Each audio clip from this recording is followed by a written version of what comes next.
The knock came just before sunrise, sharp and urgent, the kind that makes your heart drop before your mind can catch up.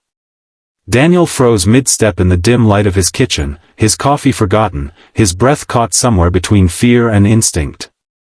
His 6-year-old daughter was still asleep down the hall, the world outside still quiet, still fragile. And yet, somehow, everything had already changed. If you believe in kindness, second chances, and the quiet ways people save each other, take a moment right now to like, comment, share, and subscribe to The Kindness Chronicles. Stories like this remind us that even in the darkest moments, something beautiful can still find its way in. Daniel hadn't always been the kind of man who noticed things like early morning knocks or the weight of silence between neighbors. Life had a way of hardening him, smoothing out his softer edges, sanding down his expectations until all that remained was routine. Wake up, make breakfast, get Lily ready for school, head to work, come home exhausted, repeat. Ever since his wife passed away 3 years earlier, that routine had become his survival.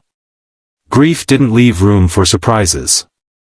It barely left room for breathing. The small house he lived in felt both too big and too small at the same time. Too big because every corner echoed with memories he couldn't quite face, too small because his responsibilities pressed in on him from every direction. Being a single father wasn't something he had prepared for. It wasn't something he had ever imagined. Yet here he was, learning how to braid hair poorly, pack lunches that didn't always get eaten, and comfort a child whose sadness mirrored his own. The house next door had been empty for a long time. Daniel had gotten used to the quiet, to the stillness that came with it. But 3 months ago, a moving truck had arrived, and with it, a woman named Sarah and her husband, Michael. They were the kind of couple who brought light with them, even in small ways. Sarah would wave every morning with a tired but genuine smile, and Michael always seemed to be fixing something, whistling softly under his breath. They didn't intrude, didn't ask too many questions, but their presence softened something in Daniel's world. Lily noticed them first. She always noticed people before Daniel did.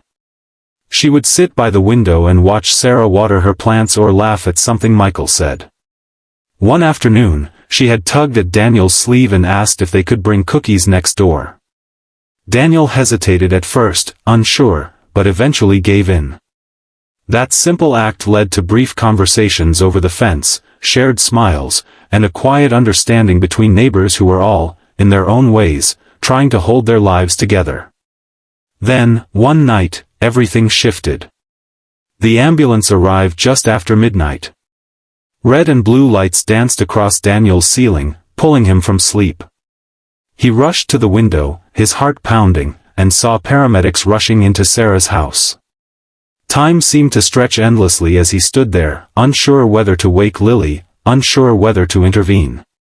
Eventually, the ambulance doors closed, and it drove away, leaving behind a silence that felt heavier than before. The next morning, Daniel learned the truth.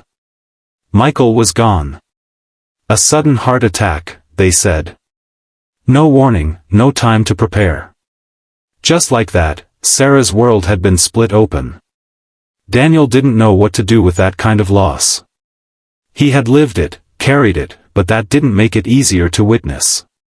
He saw Sarah once that day, standing in her yard, her face pale, her movements mechanical.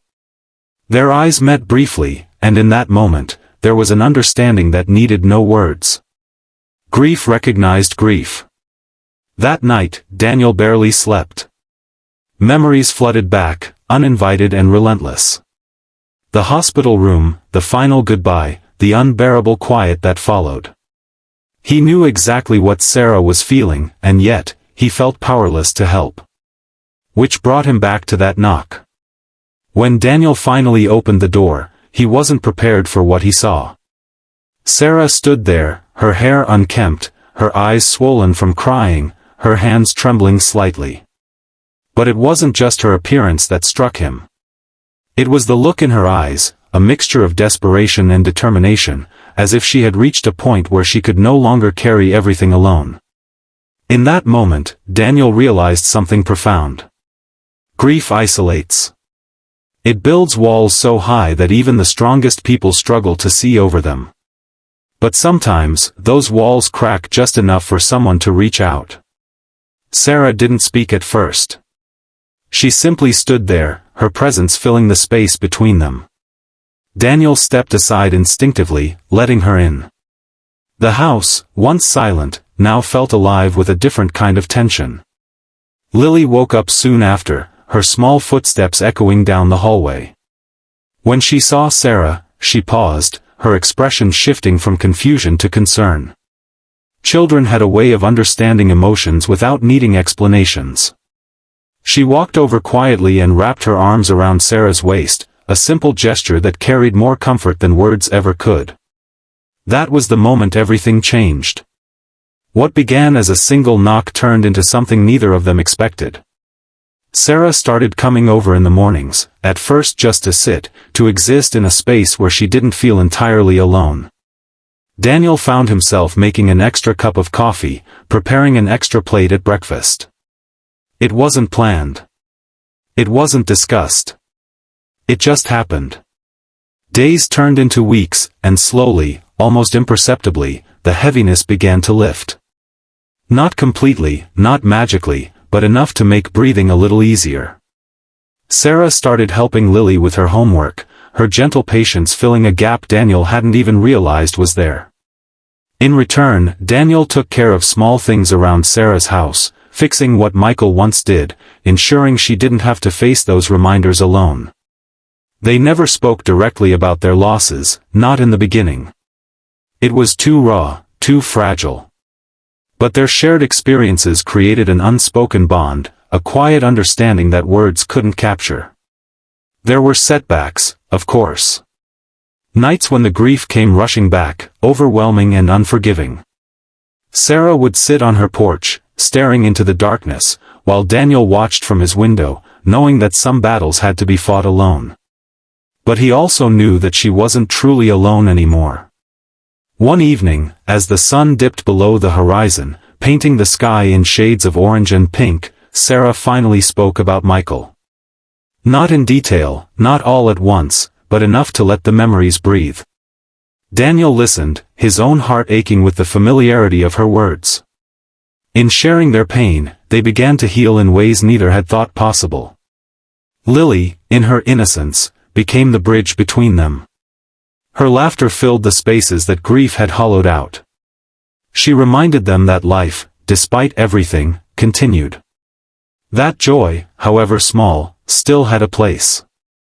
Months passed, and the house next door no longer felt like a place of sorrow alone. It became a place of connection, of quiet resilience.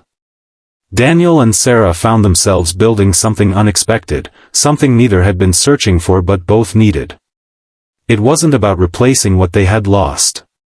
Nothing could ever do that. It was about finding a way to move forward, to carry the memories without being crushed by them. The knock that once signaled desperation had become the beginning of something new. A reminder that sometimes, the most profound changes come from the simplest moments.